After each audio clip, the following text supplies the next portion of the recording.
Well, hello everyone. Welcome to my Facebook chat. I am Ann Metcalf, and I love to talk about conscious eating and conscious living. It's been my focus, well, for the last few years, because I think it's important. And I know from my own experience that we can heal ourselves. I had sarcoidosis 23 years ago, and that's not an issue anymore. And it was what I ate and actually what I didn't eat. And I just love learning, don't you? I mean, there's so much out there and was ancient wisdom a long time ago. And now science is proving it. Gotta love the combination of the two. So today's topic is on grapes. I've had them once in a while. I enjoy them. They're sweet.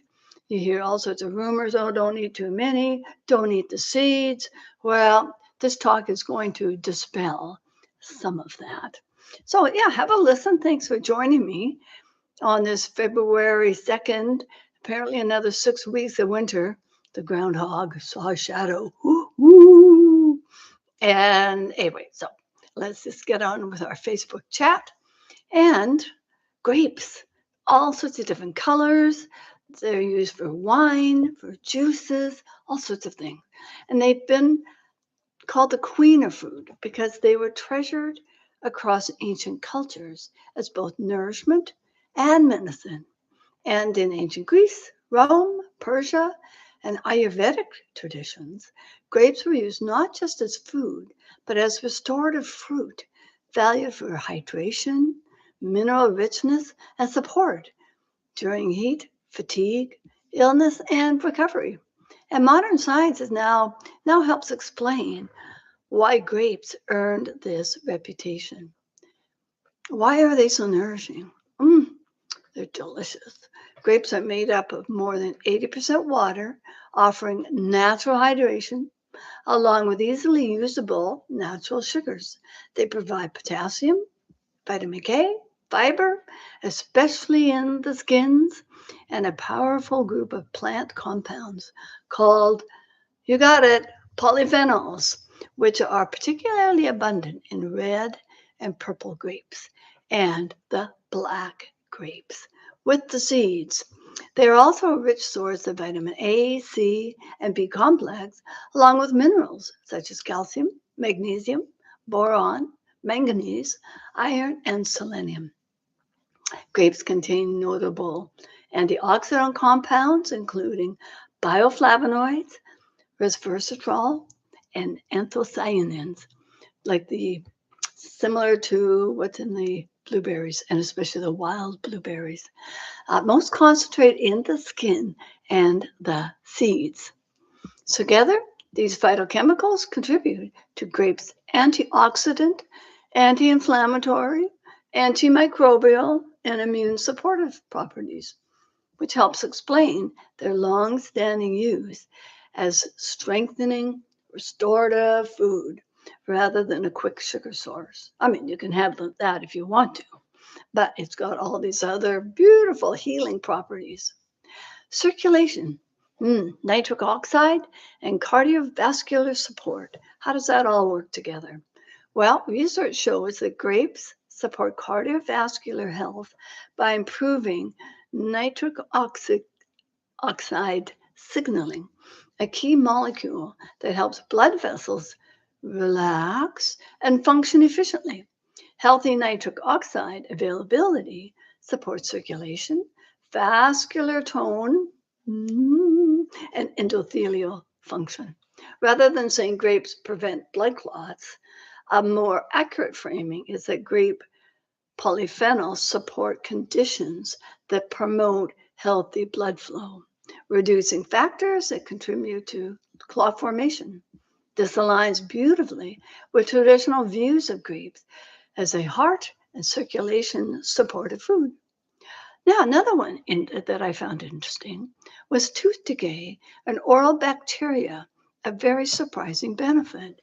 Certain grape polyphenols, especially those in the skins and seeds, have been studied in laboratory setting for their ability to inhibit specific oral bacteria associated with tooth decay.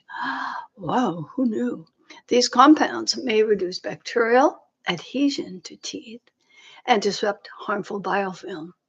Well, I'm for that. This does not mean grapes replace, brushing your teeth or dental care, especially since they contain natural sugars. But it does suggest that grapes as a whole food, they interact protectively in the mouth when eaten as a part of a good as part of the whole total good oral hygiene. Uh, Now, another thing, stopping viruses in their track. Clarified. What does this mean? Some grape compounds have demonstrated antiviral activity in laboratory research, showing an ability to interfere with viral attachment or replication under controlled conditions. This does not mean that eating grapes cures or prevents viral infection.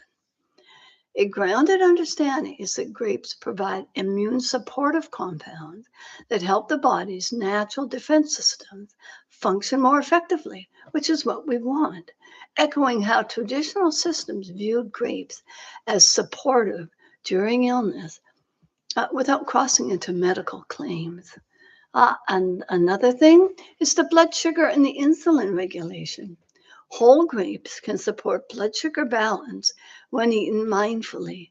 Their fiber and polyphenols, they help slow down the glucose absorption and may improve insulin sensitivity, especially when compared with refined sugar or processed sweet.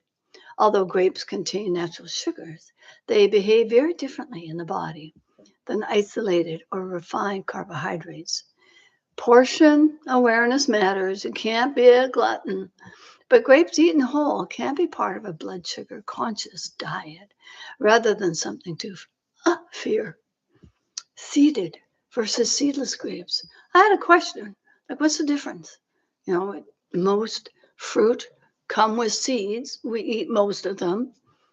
And we've been sort of, you know, webbing them out these days. Limes don't have them anymore. And tomatoes still do. And most grapes are seedless. Same with the watermelon. They have a purpose. Now, what is that? Both seeded and seedless grapes are nutritious, but they're not identical. Seeded grapes contain additional polyphenols concentrated in the seed, compounds so biologically active that grape seed extracts, which some of you may have tried, are studied separately in nutrition science. Seeds also add a small amount of fiber and tend to slow eating, increasing that feeling of fullness. Seedless grapes form through a natural process called stenospermocarpy. Spermocarpy. That's a good laughter yoga exercise. Try and say that 5 times. Where fertilization occurs, but the seed stops developing early. Seedless grapes still provide hydration, minerals, and powerful skin-based antioxidants, just without the seed's contribution. They are often sweeter and easier to overeat, while seeded grapes tend to feel a little more grounding. You got to chew them, break up the seed, and then you swallow. A little quote from Wendell Berry: "The soil is the great connector of lives, the source and the destination of all." And grapes with the seeds in them, tended by the farmers, the sun, the earth, the soil.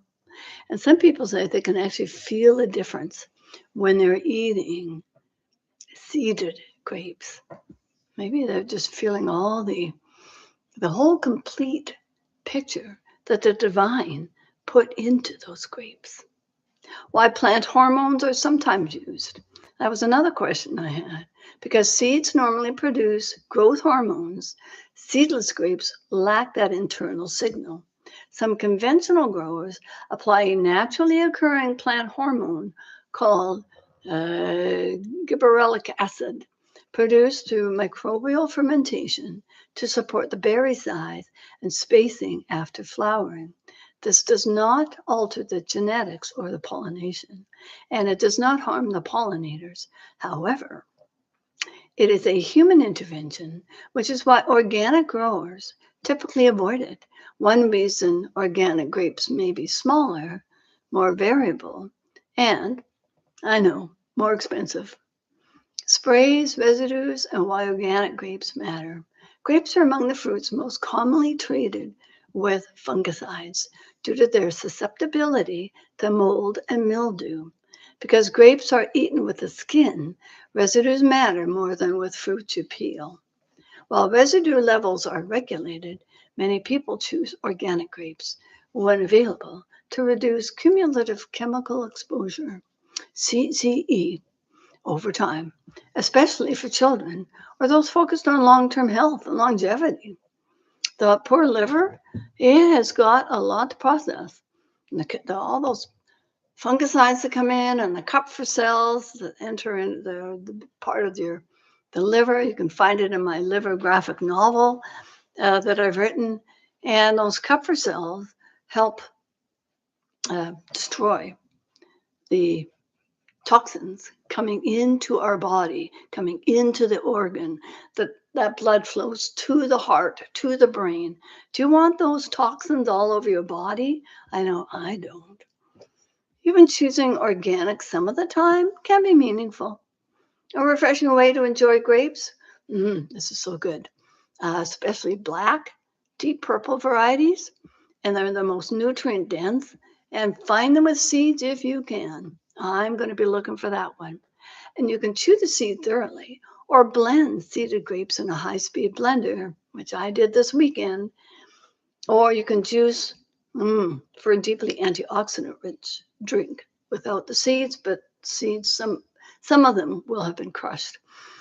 Fresh raw grape juice has historically been called the nectar of the gods due to its concentrated vitality, particularly when made from organic grapes, since the skins hold much of the nutrition. Now, simple grape slushy, and this came from Anthony William, medical medium, and it's 2 cups. He calls for frozen grapes. I made it with just fresh because I don't like drinking cold fluid because it's too much of a temperature change from what my stomach is used to and what's incoming. And you could use half a cup of water if you want. I didn't have any problem with the blending, although I have a Vitamix. And maybe you could try coconut water and an optional squeeze of lemon or lime, and you just blend. And you've got this delicious drink. My sister had it this weekend. She says, wow, that's just really good. Our bodies evolved alongside seeds. When seeds are present, food often carries more information, right? Because that's the information to help it grow. And you've got the more signaling, greater satiety. And that doesn't mean seedless is wrong. It simply means awareness matters. Grapes are not a cure-all, but they are an exceptionally intelligent whole food. They support hydration, circulation, immune interactions, blood sugar balance, antioxidant protection, and gentle liver and kidney support. When viewed through both ancient wisdom and modern research, it's easy to see why grapes earned the title Queen of Fruits. Whole foods work best when eaten with awareness, variety, and respect for the body. They're meant to nourish. And to finish with Mahatma Gandhi, to forget how to dig the earth and tend the soil is to forget ourselves. Thank you, Mahatma. And so enjoy this chat. Enjoy your blended grapes. And I've just finished my book, Whispers from the Earth, the loving soul of soil, and how the soil came from ancient star systems. And it's been on this planet for billions of centuries, meeting our needs, roots of the plants going deep and pulling out the minerals that provide us with our food, that nourishes our body and our brain. So there you have it. yeah, talk on the Facebook page. I'd love to hear from you. You can always email me at rosiesjoy11@gmail.com and come and visit my site, Authentic Sacred Design, because I've got all sorts of things. I've got the Friday food jams that this grape slushy will be under the tea treat. Maybe I'll come up with you know what? Have you ever tried Concord grape muffins? Oh, they're so good. I made them last year. They're really yummy. So come and visit Authentic Sacred Design and recipes and quotes and all sorts of things. Reading books for kids to listen to. Anyway, I hope you have a beautiful Monday on this February 2nd, Groundhog Day, and be well. Nourish yourself. Know that you are the power. You are the master you've been waiting for. Everything is within you. It's within your DNA. It was given to you by a creator of all that is, of all the universes. Why would we come with a half empty vessel? We just need to remember to awaken and just feel the love and the gratitude of the heavens, of the earth, and all the plants, and everything as whole as possible. Have a great day. Thank you, everyone. Toodaloo.